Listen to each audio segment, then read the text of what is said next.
Hello, my name is Candace Mowbray, and I coordinate the pre-concert lecture series for Marlowe Guitar International. On Sunday, November 12th, the John E. Marlowe Guitar Series presents jazz guitar legend Martin Taylor in concert. Taylor is considered one of the foremost exponents of fingerstyle and solo jazz guitar. He dazzles audiences with a signature style that artfully combines his virtuosity, emotion, and humor with a strong, engaging stage presence.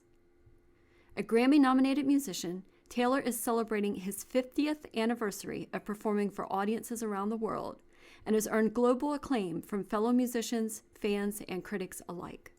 His career has included collaborations with innumerable musicians, including Jeff Beck, Diane Shore, Tommy Emmanuel, and Chet Atkins, who called him one of the greatest guitarists in the world. Taylor recorded and toured with violinist Stefan Grappelli, won 14 British Jazz Awards, has made more than 100 recordings, published an autobiography titled Martin Taylor, Autobiography of a Traveling Musician, and was called the acoustic guitarist of his generation by Acoustic Guitar magazine. I've invited another renowned jazz guitarist, Steve Herberman, to speak with the Marlowe audience about all things jazz guitar in preparation for Taylor's upcoming concert. Steve Herberman studied jazz guitar at Berklee College of Music and began playing 7-string guitar in 1993. He's recorded numerous CDs as both bandleader and sideman, and he's a highly respected jazz educator and clinician. His original composition, What We Do, won first place in the jazz category of the 2018 USA Songwriting Competition. He has about 60 video lessons published on Mike's Masterclasses, and he's toured across the US and Europe playing and teaching. He's featured in the book The Great Jazz Guitarist by Scott Yanow and placed as a top guitarist in the 2022 All About Jazz Readers Poll. Bill Makowski of Jazz Times Magazine said this about Steve Herberman: "His sheer command of the instrument puts one in mind of such jazz guitar masters as Joe Pass, Joe DiOrio, Lenny Breau, and Gene Bertoncini." Steve Herberman is on the faculty of Jazzwire and Jazz Band Masterclass. He's an endorser of Cummins guitars and GLB sound amps, and he is based in the Washington, D.C. area. I hope you enjoy our conversation. Hi, Steve. Hello, I hope Candace. you're doing well. Good morning. I'm doing great. Thanks for asking. Thanks for joining us again. And this summer, you gave an online workshop for the Marlowe community called Pianistic Jazz Guitar, and talked about all of these wonderful guitar players who, self-accompany, incorporate counterpoint and voice leading into their playing, folks like George Van Epps. And so I think that's certainly a topic that carries over for today as we're getting ready to hear legendary guitarist Martin Taylor in concert for the John E. Marlowe Guitar Series. Of course, Martin Taylor is not only one of the most famous, contemporary jazz guitar players in general, but especially known for playing solo and fingerstyle. So I want to talk to you about that concept of playing solo jazz guitar, as well as some other topics.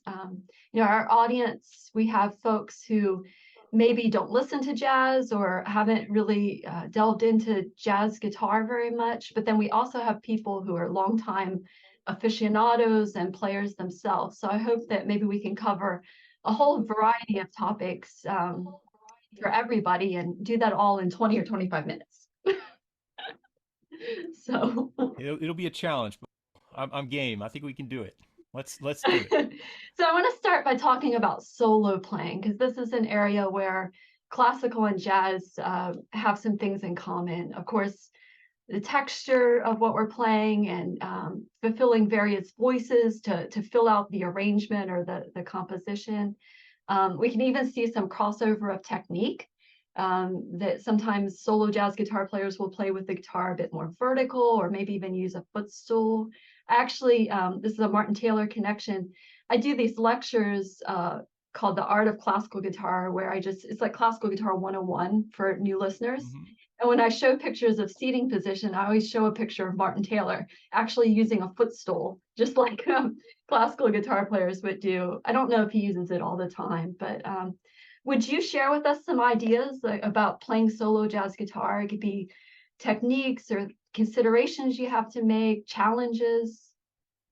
Well, I think the main technical, I guess, question or challenge for a guitar player is whether they play with their right hand fingers or whether they play with the pick and fingers. And there's a very good guitarist on the scene in New York right now who plays solo guitar. He's a young guy. I think he just turned 30, if I'm not mistaken. His name's Pasquale Grasso. He's an Italian who just came over to this country. I want to say maybe he's been here about 10 years. And he plays, I'm going to grab a pick here. So he plays this technique where he plays with a pick and fingers at the same time. You know, I don't think he ever puts the pick down. I mean, it's just a combination. Sometimes he'll just use the pick for the fast stuff, and then for the counterpoint stuff, he'll also use the fingers. I go with an all finger style technique when I'm playing solo guitar because I feel like I can cover a little bit more ground that way. I have an extra finger that way because when you grab the pick, you know, it's like you got these three fingers and then the pick. So that's four. But without the pick, you got five. Classical guitar players, as you know, very well know, often do not use Chico, the little finger with C, indicated by a C in the notation. But I think over the years, there's been a sort of softening, you know, as far as, okay, we'll write some pieces that use that. I think some classical pieces do employ Chico now. It's like PIMAC is the notation, of course. And so I like to use all of them. And I think the first guitar player that sort of got everybody thinking about solo jazz guitar and playing in concert halls and that kind of thing was Joe Pass. Because even though before Joe Pass we had George Van Eps and even Lonnie Johnson and some of the early jazz guitar players, Eddie Lang sometimes played fingerstyle. It wasn't until Joe Pass started playing some concert halls. You know, he was playing Carnegie. He might have been the first jazz guitarist to ever play solo in a place like Carnegie Hall. And Norman Granz, his producer and manager, booked him around the world doing these tours. And he thought, Joe thought Norman was crazy, you know, like nobody's going to want to hear me. You know, they want to hear Segovia, you know, or Julian Bream or somebody like that. Well, anyways, so Joe sort of put solo jazz guitar on the map, and he approached it almost always fingerstyle, although he would always have a pick in his mouth.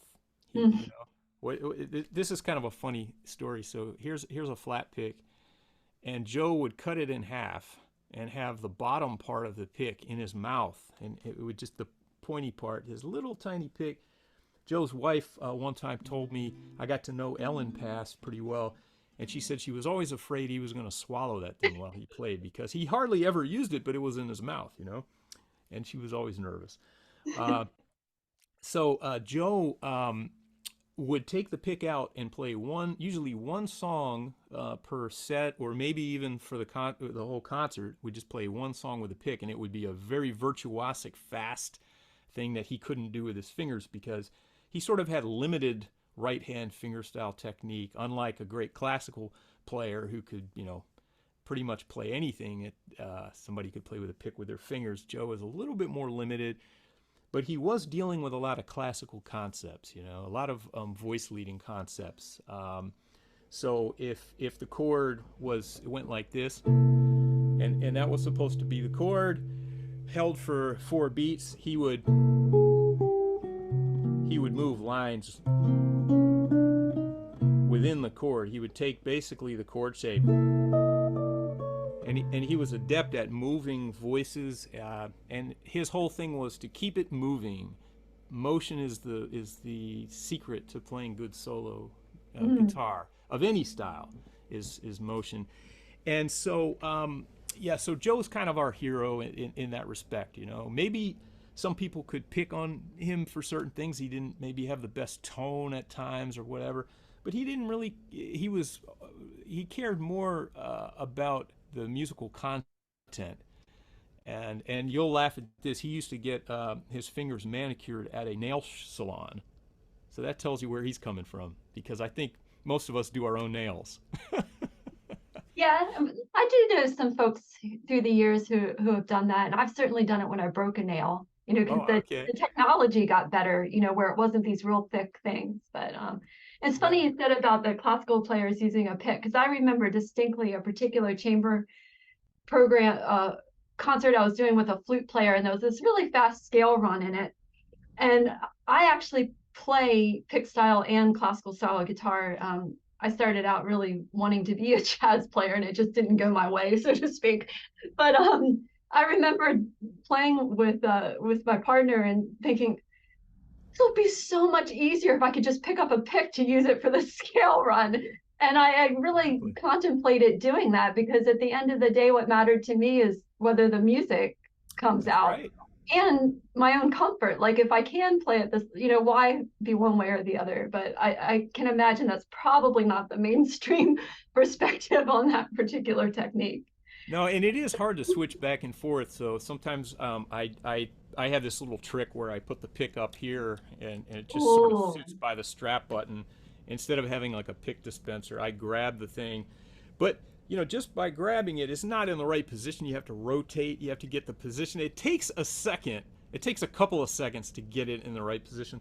I would be worried about having to just pull off a quick scale run and then get back to the fingers. I would right. need a little bit of time.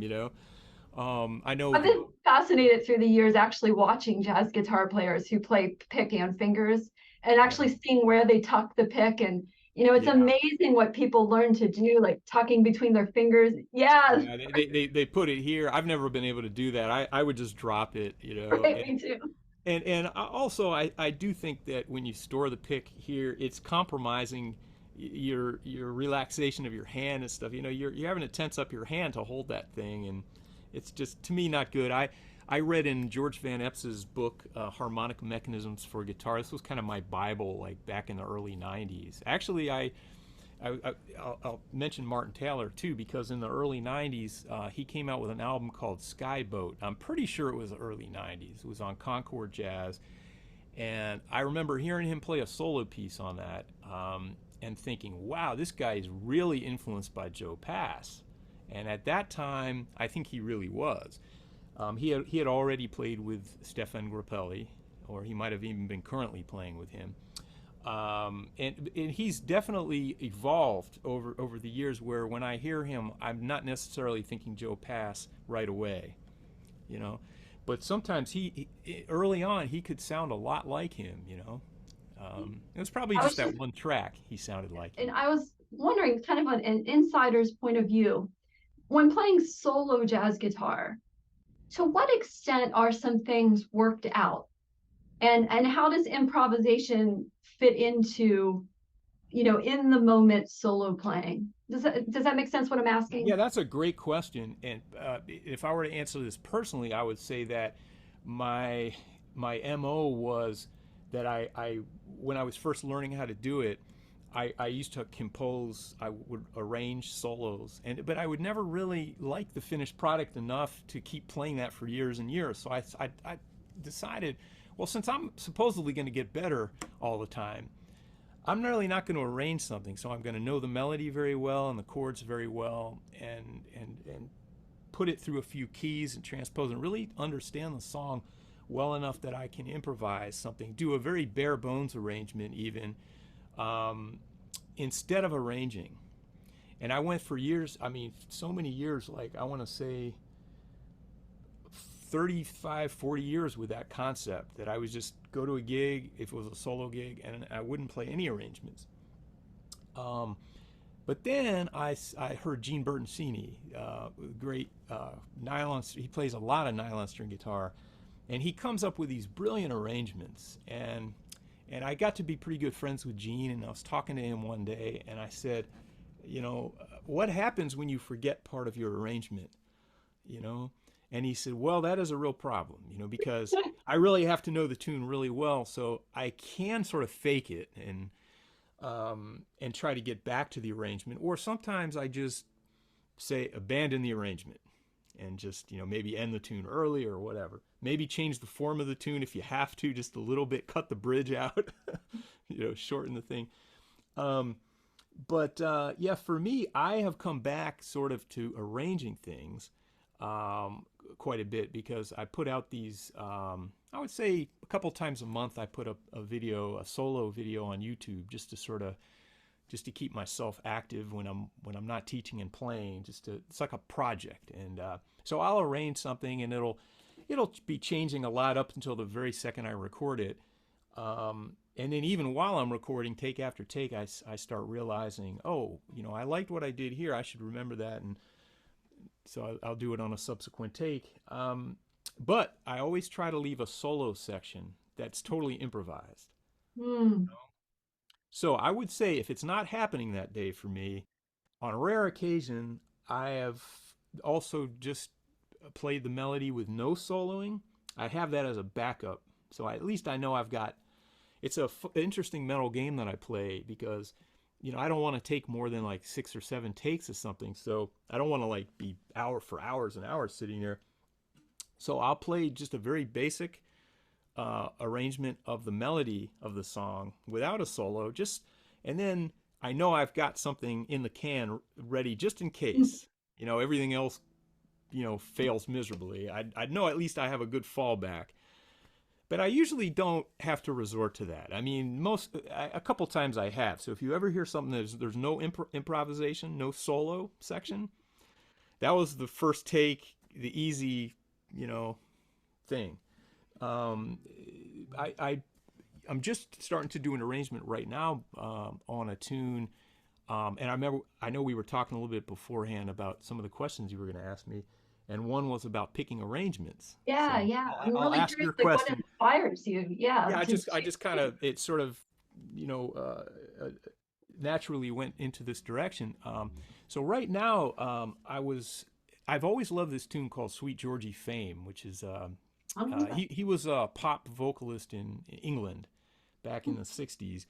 And Blossom Dearie wrote a song about him called "Sweet Georgie Fame." And Emily Remler, one of my heroes that I used to hear when I was in high school, I used to kind of be a groupie. She wasn't local, but every time she played in the area, I was always at her concerts. And I really loved her playing. And she used to play this song. And I kind of forgot about it. And then just recently I heard it again. And I said, wow, I would really like to arrange something, like work out something.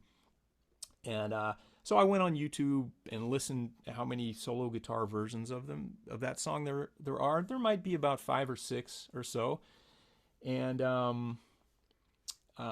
many of them are in. She did it in D. She sang it in D, which actually works out great for guitar. So I was thinking I would be hearing a lot of versions in D, but most people would play it in E flat because that's a half step higher. So Emily Remler moved it up a half step, and she did a band arrangement, so it's not solo. Oh, okay. Now I'd never heard her play it solo, but so I would listen to her version and check out some of the chords she would use, and then listen to Blossom Dearie's version, then listen to a couple other people, maybe some people I know that have recorded it, and kind of get a consensus of like, oh, I like that, or I don't think I would use that chord. And so I'm thinking about changing chords, like what chords to add and what chords to keep. And then I'll just work out an arrangement. So basically the song, the melody of the song goes, I'll adjust it so you can see my whole guitar. It's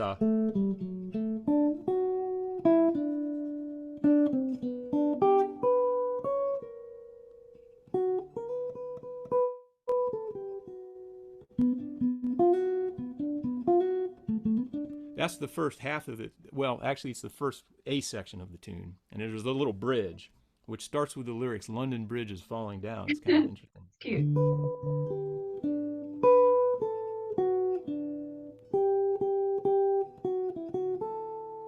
Then it repeats.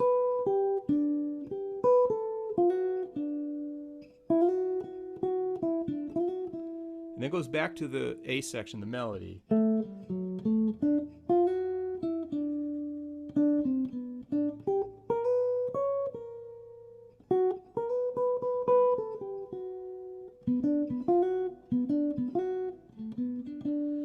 no chords, it's just the melody. So what I might do is go through it and add the bass note. So I go,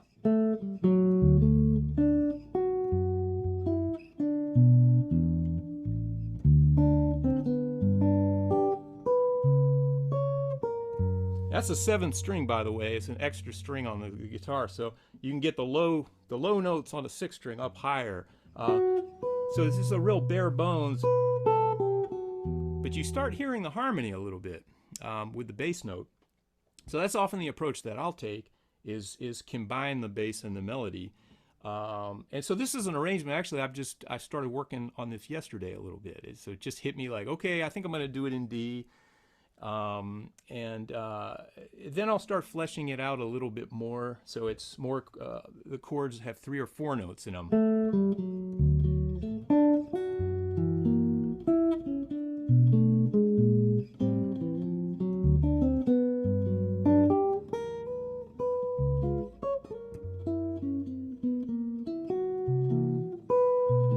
Four-note chord. I got this from the Blossom Dearie version because if you look at music, most of the time it goes to this chord.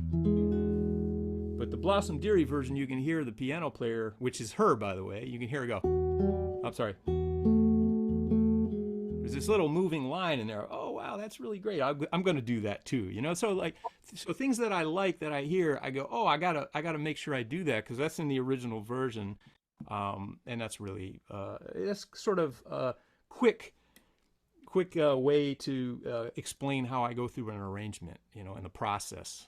Well, the result's stunning. You know, I wanted to say that I really like hearing you play, and you connect. You know, not only do you have all the voice leading, but you actually sustain and connect. I think I've said this to you before. You know, the melody is so beautifully lyrical. You know, it's as if you are in fact singing it, as opposed to breaking the melody, which can happen when, you know, you're trying to reach for things. And so I just wanted to tell you, I really admire that about your playing. The other thing is that you just have the most beautiful tone. And so I was wondering, and I know that you often, maybe all the time, play 7th string. I'm not sure I've ever seen you play 6th string. I was going to ask a little bit about your guitar specifically, and connecting that with Martin Taylor. You know, Martin Taylor has a couple of signature guitars made by Fibonacci, you know, other famous makers of jazz guitars, I guess, like Benedetto, Sadowski. Yeah. And then, of course, there are people who famously played Ibanez and Gibson, and, you know, names that are household names to non-jazz guitarists. And then I believe, like, aren't you often a featured guest at the Artisan Guitar Show? There's a couple guitar shows. Yeah. Thanks for mentioning that. So the Artisan Guitar Show is in Harrisburg, Pennsylvania, and it's a Lutherie show. So most of the guitar makers, Sadowski's always there, and the Benedetto is often there. Benedetto was at the show that I was at in Colorado in September. So there's a yearly show called the Rocky Mountain Archtop Festival. Oh, and wow. So for anybody that doesn't know what an archtop is, a classical guitar has a flat top to it. I don't know if you're going to be able to see this, but maybe the back. I'll show the back. The back has an arch to it. So if you see, it's not a flat back, and it's not a flat top either.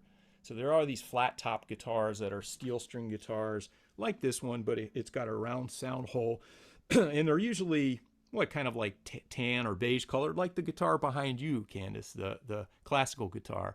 Yeah, that sort of color. But the archtop, they have this archtop show with all the luthiers. Benedetto was there. Actually, I had dinner with the Benedetto guys this time. It was really fun. I don't play a Benedetto, so I'm amazed that they would even invite me to dinner. This is a Cummins guitar made by Bill Cummins. He's also in Pennsylvania, right outside of Philadelphia, and he's a great guitar maker. He's usually at these shows, and so they have featured performers. The Rocky Mountain Archtop Festival had about 40 performers this time. It was, at least, I mean, it was a very big show. So with your setup and your that amazing tone, of course, amplification plays a role in that, which is a difference with classical guitar. Very often classical guitar is the house system amplification and trying to get as unaffected a tone as possible.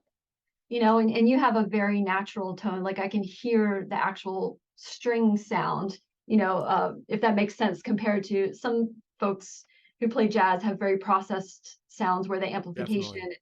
Definitely. So what do you play through to maintain that nice balance? Well, I mean, when I record those YouTube videos, I use this amp. I can actually show it. It's down here. It says Henriksen in Oh lights. You yeah. see, Mhm. and that is the Archtop show is sponsored by this guy Peter Henriksen who makes these amps. So they're these custom boutique amps. They're a little expensive, but they sound great.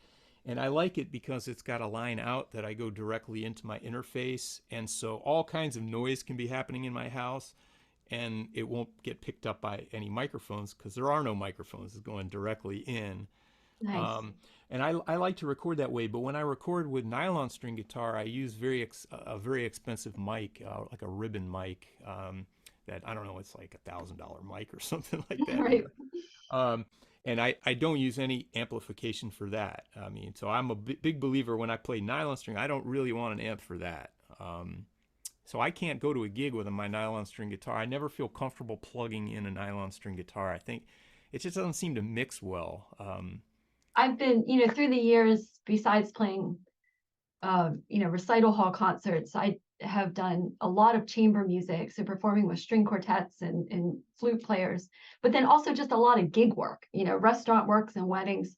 So it was always, actually, it's really fun to me because I like gear. So it was always a fun thing to explore all of the various pickups and amplifiers and things and microphones and for a while, just a little sidebar, I was playing this kind of industry standard Takamine. Uh, the model number is 132, but they came out with not for my concerts, but that was my gig guitar, right? Right. And it's like heavy duty. You can knock it, nothing's gonna happen. It's very laminate and all of that. And but it had an onboard preamp with a tube. Oh. Yeah, so just with the piezo pickup, no mix of an internal mic or anything, just a piezo pickup. But because of Mhm. that cool tube, you could really get rid of some of that ugly, I call it quack, that happens I when you know have about the quack. the quack. I hope Yeah. in the future that with some of our education and outreach through the Marlowe Guitar Organization, that maybe we can actually do maybe a Lutherie workshop or something to talk for those gearheads out there who want to. Yeah. There's But there are a lot of them. Yeah. so back to Martin Taylor. Martin Taylor's celebrating 50 years of touring this year. And Wow. right? And so I went to his website because I wanted to see how many albums he'd appeared on. Hmm. And it actually took me a long time to count them. And my final tally, I have it written down here, was 105 albums on which he's played. He's Wow. collaborated with Jeff Beck, Tommy Emmanuel, Bill Wyman, Chet Atkins, David Grisman, George Harrison, Diane Shure, Gary Burton, and of course, Stefan Grappelli. And Stefan Grappelli being the great French violin virtuoso who founded the Hot Club of France Quintet with Django Reinhardt. And I came across this neat story about how Martin Taylor got to work with Grappelli. And he was really young, and a bass player had called him up and said, "Hey, I have these gigs with Grappelli. Um, it was just a few gigs and a couple TV shows. Can you do them?" And he said he agreed and thought that it was just going to be a one-off thing. Mm. And in fact, he didn't even think the gigs would go through because when he arrived in France, the agent told him the wrong town for the first gig. Whoops. And like these are pre-cell phone days. So he's, Yeah. asking for change to, use the phone to, He's try to. already looking unreliable. Yeah. Yeah. That's And right. this was a story as told by him in a Yorkshire Times article that I Oh, read okay. recently. Yeah. Yeah. And so anyway, eventually, so he misses the first gig, but is able to catch up with Grappelli at the next job. And he's really worried, like he's going to get fired because he missed the first. I mean, that's the way it works, right? And actually, Grappelli was really nice and gracious and said, "Oh, the agent's always making these mistakes." So they go on and do the few shows, and Grappelli is so impressed because here's this young guy, 22 or 23 years of age, who knows all his tunes. And he asked him, like, "How do you know all these songs?" And of course, Martin Taylor explains about growing up with his dad and listening to the various music and being influenced by Django. And so he ends up, in a long-term partnership with Grappelli. I think they recorded something like 13 albums. And so I was hoping, I know that Django Reinhardt is a household name for many of us, but maybe for the few people who maybe aren't, jazz listeners, could you, just briefly tell us a little bit about that style that Django is so famous for, and of course Stefan Grappelli playing in the same band? Sure, absolutely. But before I do, that story you just mentioned about Martin, where he didn't make the first gig and Grappelli was okay with it. Actually, I start thinking back to all the stories you would hear about Django missing gigs. Really? Fairly common that he didn't show up. And when he did show up, it was often late. And he would be inebriated, and he didn't carry his own guitar too. His brother Joseph always carried his guitar for him. It was like, it was really an interesting mindset, because he didn't even have an amplifier at that time. Django didn't start playing electric guitar till probably the 50s, the early 50s, and he's not the same, with an electric guitar. But yeah, Joseph Reinhardt had to carry his instrument for him. And that's sort of portrayed in the Woody Allen film Sweet and Lowdown. There's sort of, I think his name is Emmett Reyes, who's a composite of Django, and he's kind of a fictitious character, and there's a little bit of Django in there. And I think he didn't carry his instrument or something. So that style of music, I'm definitely no expert in it because I don't really play it myself. But I'm a huge admirer of Django, and the Hot Club of France. It was an amazing group. I mean, they idolized the American jazz musicians, but then what they didn't know at first were a lot of the American jazz musicians were catching on to them and were influenced by them. And I think that they were so concerned with trying to sound like American jazz musicians that they weren't even aware of that initially. But there were many guitar players here that were influenced by Django. Oscar Moore, the Nat King Cole Trio's guitarist, was a huge fan of Django's, as was Les Paul. Most people know the name through the guitar, the Les Paul, but he was a fine player and engineer and invented sort of. He wasn't the inventor of the first electric guitar, but he was pretty close to being the first inventor. Right. But back to Django and the Hot Club.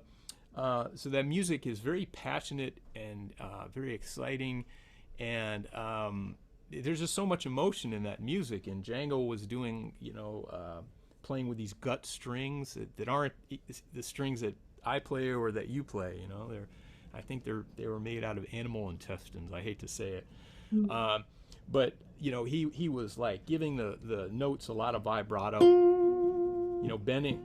I could barely even bend this note because it's a new string that I put on here.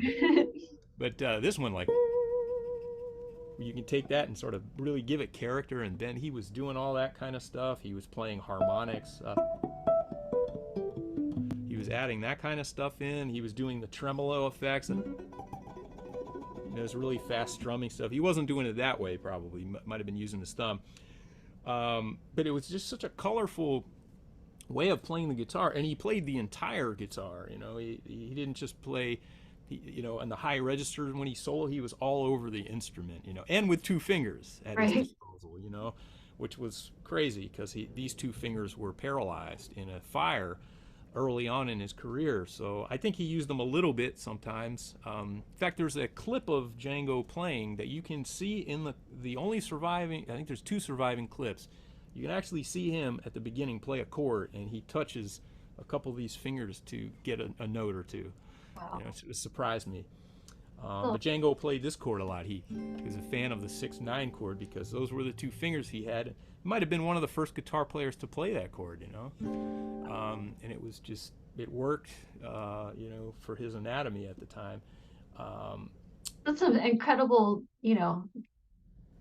to then step into the place, of course, with Stefan Grappelli, or stepping into the place of the guitar player who was part of such a huge ensemble, and being accepted and recording 13 albums. That must be incredible for Martin Taylor, in his history. I, And I can't imagine the experiences with all that touring, and it's just amazing. And I don't suspect that we'll hear that kind of music on the upcoming concert, since he's playing solo.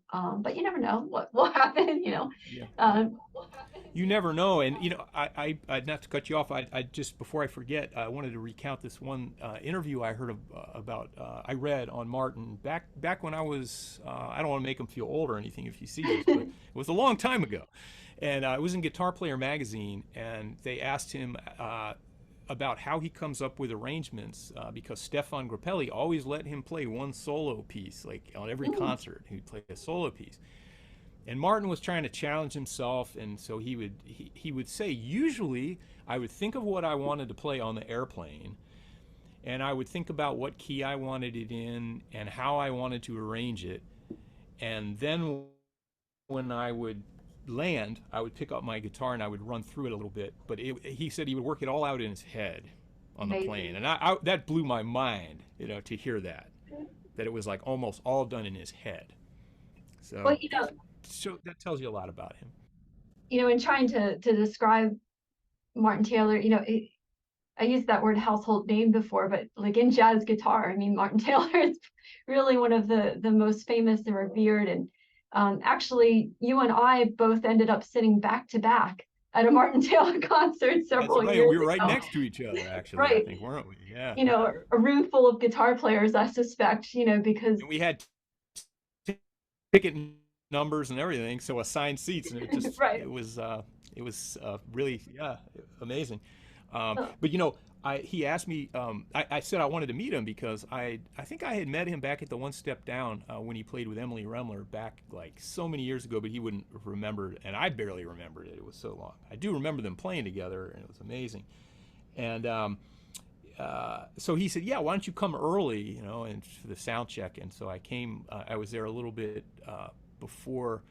beforehand, and so he's doing his sound check and playing and stuff, and he sees me from across the room, and instantly he goes like he sort of his eyes, met mine, and he went like this.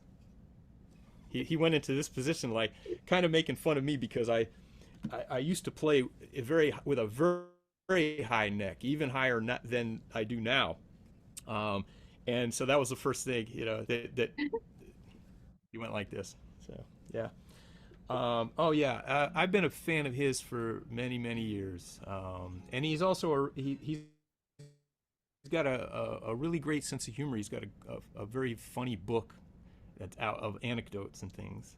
And really, I have to if find that. you've That's never checked great. it out, yeah. I can't remember the name of it, but he's got a lot of funny stories in that book.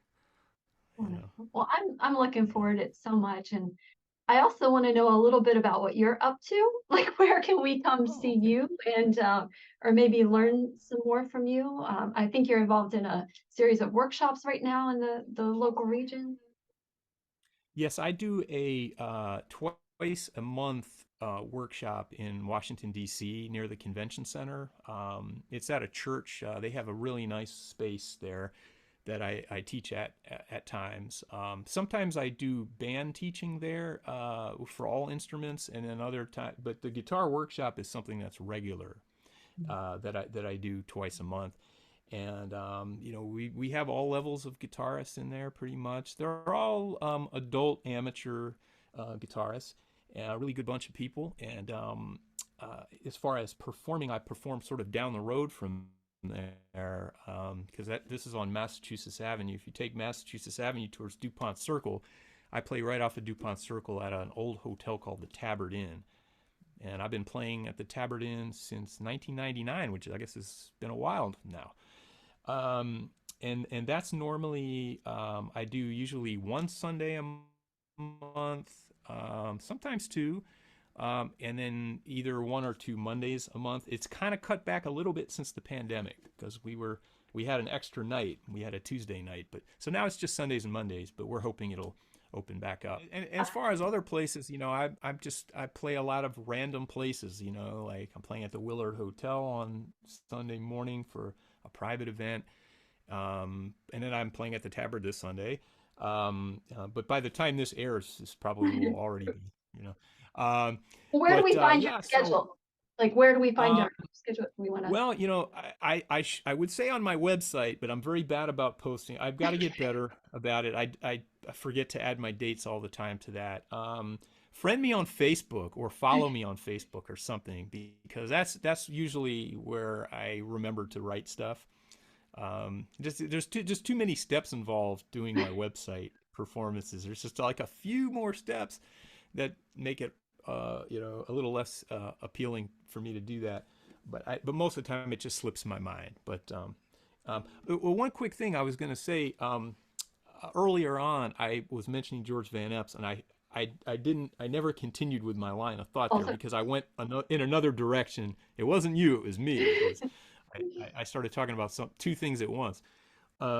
So with Van Epps, the books that did it for me were the harmonic mechanisms books. And this is in reference to technique. We were talking about pick and fingers, hybrid picking, or just finger style or just pick style.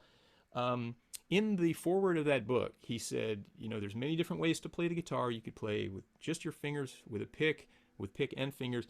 He said, I've always, liked the approach of playing all finger style, because he starts talking about his hero Segovia and just about how much more you can get out of the instrument by playing fingerstyle. So I was sold after I read that. I'm like, okay, if he's saying that, I'm not even going to bother with picking fingers. Up to that time, I went through college at Berklee College of Music with a pick because they wouldn't let me play fingerstyle there. Wow. I wanted to switch over then, and they said, nah, you can't do that. And for my senior recital, it was the first half hour was 15 minutes of classical and 15 minutes of jazz solo. Did you play? And then the rest was with a band.